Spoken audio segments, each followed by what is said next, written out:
Voilà donc de façon brève, le Centre chrétien pour la restauration et l'éveil, c'est, je dirais, une institution qui va travailler sur 3 volets. Le premier, c'est la formation. Quand je dis la formation, c'est toujours dans le sens vocationnel, parce que nous avons à cœur de laisser entendre aux enfants de Dieu que chacun de nous a une vocation, pas forcément ecclésiale, mais une vocation par rapport à la mission pour faire avancer le royaume des cieux. Et le deuxième volet, c'est la restauration des âmes. La restauration des âmes, c'est aussi quelque chose de très important, parce que nous voyons le Seigneur Jésus, lorsque il a commencé son ministère, il a décliné son ministère. Après avoir prêché l'évangile, il a montré qu'il était nécessaire et plus que urgent pour aller plus loin, pour pouvoir travailler avec ces enfants de Dieu, nés de nouveau. Il fallait apporter la délivrance.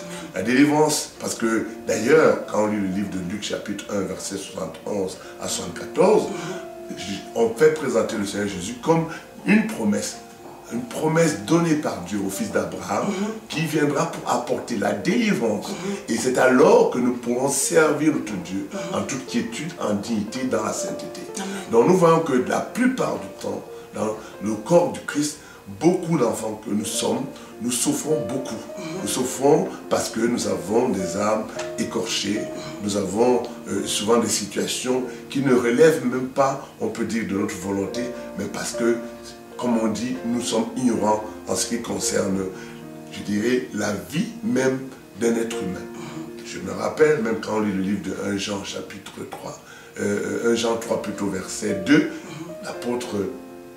l'apôtre Jean, il dit à Gaius, je souhaite que tu prospères à tous égards, que tu sois en bonne santé, qu'on prospère l'état de ton âme. Donc on peut voir ici que la jauge, la vie, même la prospérité d'un être humain, c'est son âme.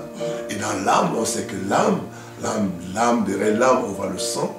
Dans le sang, on peut voir l'héritage même. On voit aujourd'hui que souvent quand tu vas de manière à l'hôpital, on te dit génétiquement parlant, ton père il a l'hypertension, donc vous aurez tous l'hypertension.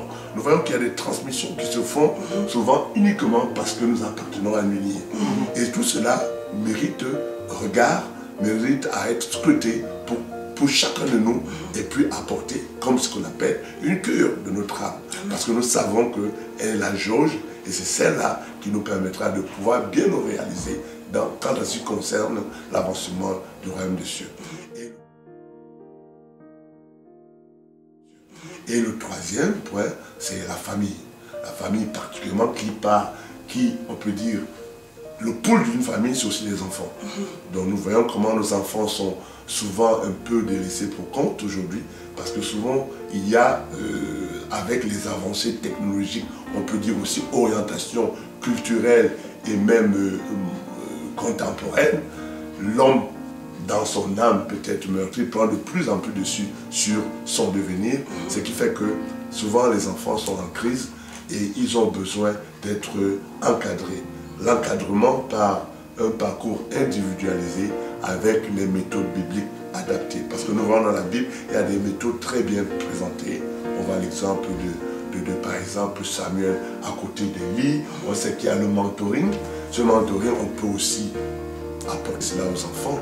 Donc, aider, donner aux enfants les nôtres tout ce dont ils ont besoin pour se réaliser. Jésus, à 12 ans, il parlait des œuvres de son Père. Parce qu'il savait, nos enfants aussi ont les œuvres, ils ont accompli la volonté de leur Dieu par rapport, je veux dire, à la mission qui est la sienne. Nous savons que sur le plan social et sur le plan physique, l'État, le gouvernement supplée ses besoins. Quand vous avez des problèmes sociaux, vous avez besoin je ne sais pas, d'une maison ou quoi, nous savons que le gouvernement règle ce problème. Quand vous avez des problèmes physiques directement comme ça, des problèmes de santé, vous allez à l'hôpital.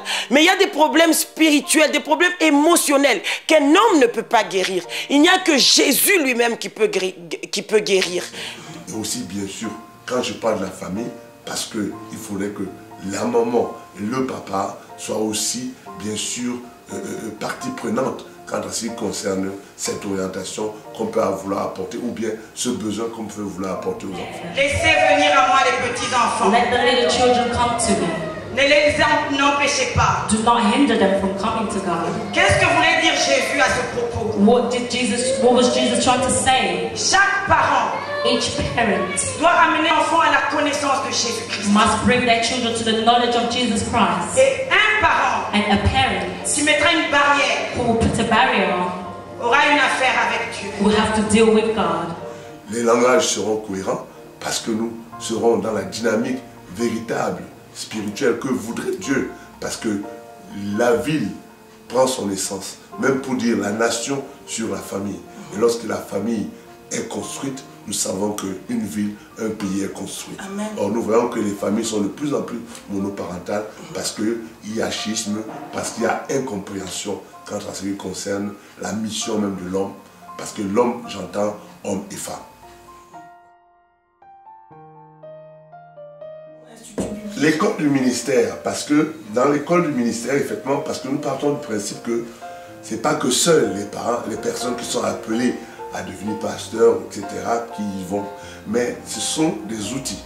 Parce que les outils, nous voulons apporter des outils à tout enfant de Dieu, de manière à ce qu'à la fin, qu'il puisse comprendre qui il est et à la limite, comment je dirais, si l'occasion se présente, par un enseignement très pratique, parce que je vais parler d'école ministère, parce que l'enseignement est pratique.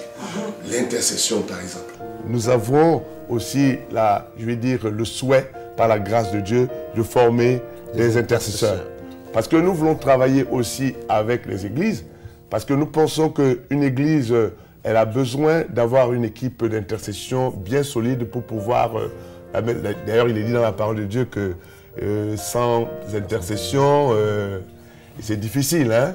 C'est-à-dire que Dieu cherche un homme et une femme qui se tiennent à la brèche pour plaider la cause de son peuple. Nous savons aussi que ce sont les fondations qui permettent de pouvoir avoir un édifice spirituel solide.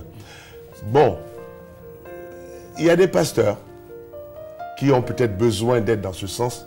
Nous pouvons leur apporter ce soutien. Il y a des jeunes pasteurs qui ont besoin de formation pour un certain nombre de choses. Nous pouvons leur apporter ce soutien. Nous parlons, comment je dirais, de la reconnaissance même, un peu des dons, des talents que nous avons en nous. Donc c'est une forme, je dirais, de ministère où l'enfant de Dieu est dans un champ pratique, dans sa formation pour se découvrir.